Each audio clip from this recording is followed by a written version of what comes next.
What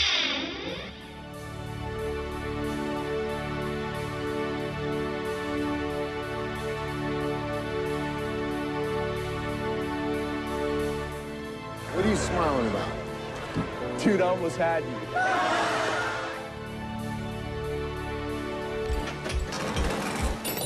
Paul Walker starb am 30. November 2013 bei einem Autounfall.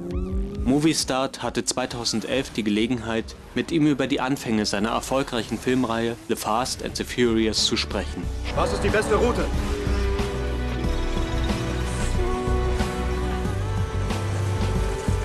Scheiß drauf!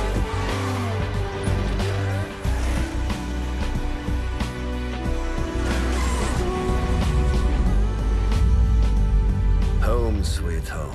When the first one came around, I just recently worked with the same studio and the same director from the first one, Rob Cohen, same producer, Neil Moritz. We did a movie together called The Skulls. And we had a great working relationship. It was a good experience. And so before we finished with that project, actually, they approached me and said, what would you like to do next? And I love that movie, Days of Thunder, with Tom Cruise. And I just seen the movie Donnie Brasco with Johnny Depp, where he plays an undercover cop. And so I said to him, well, I'd like to do a movie where either I was racing cars or I could play an undercover cop. So 2-3 months later, they presented me a newspaper article.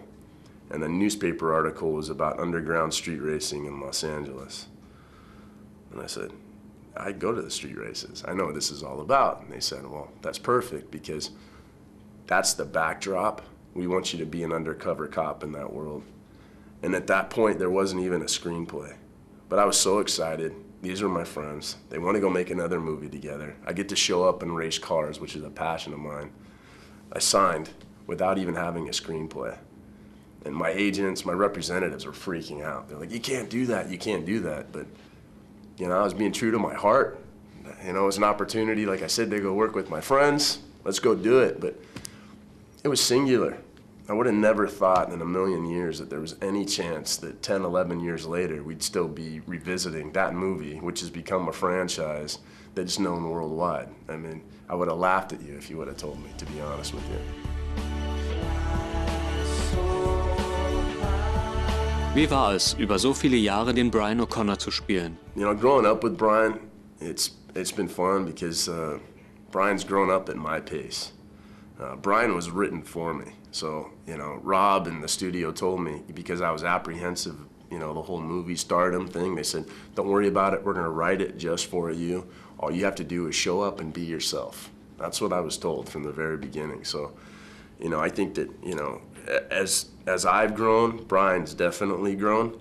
But the best part about being Brian is that when I walk around on the streets, 50% of the time when people recognize me, it's not, hey, Paul Walker, it's, hey, it's Brian.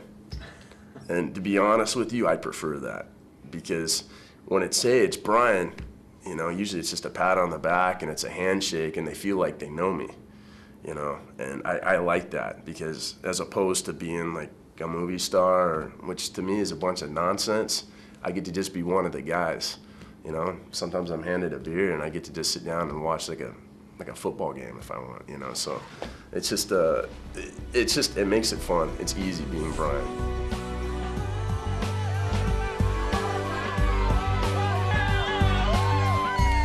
In Erinnerung an ein unvollendetes Schauspielerleben.